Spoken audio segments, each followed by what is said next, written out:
जय श्री गणेश। श्री गणेश वंदना। ओम गय गणपते नमः। ओम गय गणपते नमः। तो भक्तों, कलयुग में भी भगवान गणेश कैसे भक्तों की पुकार सुनते हैं, तो आइए हम एक पौराणिक कथा सुनते हैं। एक समय महाराष्ट्र का एक गांव, जिसमें कलयुग का समय था, जब धर्म दुर्लभ हो चुका है, एक निर्धन ब्राह्मण विठल शास्त्री अपने परिवार सहित दारुण गरीबी में जीवन जीता था। गणेश चतुर्थी का दिन आया, परंतु शास्त्री के पास पूजा की विधि का सामग्री भी नहीं थी। वे दुखी होकर रोने लगे और बोले, हे विघ्नहर्ता गणेश, यदि आप सच्चे में भक्तों के दुख दूर हरते हैं तो आज मेरी लाज रख लीजिए।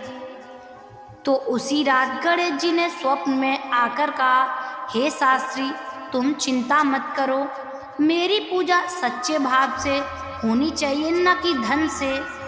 सुबह उठते ही उन्होंने देखा कि उनके आंगन में बिल्वपत्र, दूर्वा फूल और एक सुनहरी थाली पड़ी है। गांव वाले आश्चर्यचकित रह गए। शास्त्री ने बड़ी श्रद्धा से गणेश जी का पूजा की। पूजा के बाद गांव में अकाल समाप्त हो गया। बरसों से सूखा पड़ा था, पर गणेश चतुर्थी के दिन वर्षा हो गई। गांव की भूमि हरी भरी हो गई।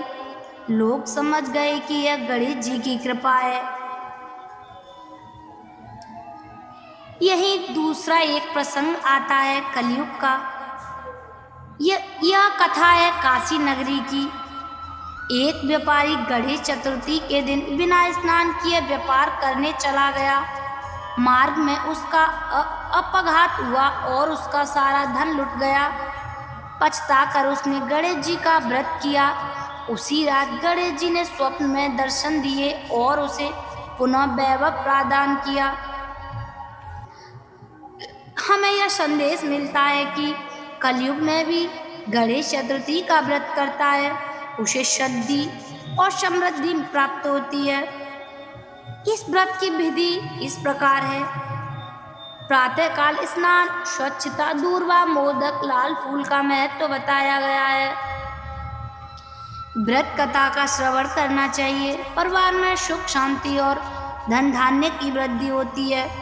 फल से हमें यह प्राप्त होता है, जो इस व्रत को करता है उसे जीवन में कभी विघ्न नहीं सताते। संतान सुख, ऐश्वर्य और मोक्ष की प्राप्ति होती है। हे विघ्नहर्ता गणेश, हमारे सभी विघ्नों का नाश कर जीवन को मंगलमय बनाइए।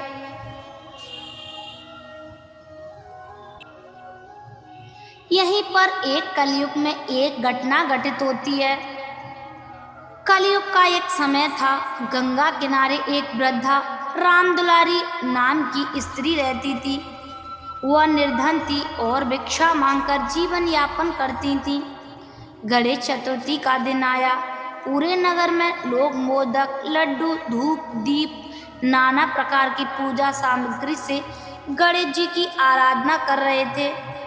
वृद्धा के पास न फूल थे और न ही कोई मिठाई। उसने आंसुओं में भीगकर कहा, हे विघ्नहर्ता, मेरे पास आपको चढ़ाने के लिए कुछ भी नहीं है, पर मेरा हृदय आपको चरणों में अर्पित है।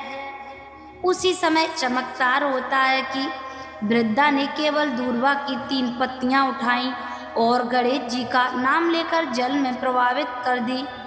उसी क्षण गंगा की लहरों में से एक स्वर्ण प्रतिमा निकली और उसके चरणों में आकर रुक गई।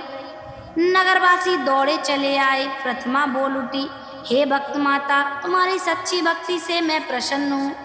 धन से नहीं, श्रद्धा से ही भगवान प्रसन्न होते हैं। उसी दिन से लोग समझ गए कि गणेश चतुर्थी केवल दिखावे की पूजा नहीं है, बल्कि सच्ची भक्ति चाहिए। वृद्धा की झोंपड़ी महल जैसी बन गई, लेकिन वह विनम्र होकर सबको मोदक बांटती रही। नगरवासी हर साल गणेश चतुर्थी पर रामदुलारी उत्सव मनाने लगे। गणेश जी ने स्वयं कहा है, कलयुग में जो भक्त केवल एक दूर्वा और सच्चे भाव से जो भी मेरी पूजा करता है, उसे अपार कृपा देता हूँ। यही कारण है कि कलयुग में गणेश चतुर्थी का व्रत करने से असंभव भी संभव हो जाता है। तो भक्तों, यह थी गणेश चतुर्थी की पौराणिक कथा। अगर आपको यह कथा पसंद आई हो तो लॉर्ड कृष्णा भक्ति ऑफिशियल चैनल को लाइक करें, शेयर करें और सब्सक्राइब अवश्य करें। जय श्री गणेश।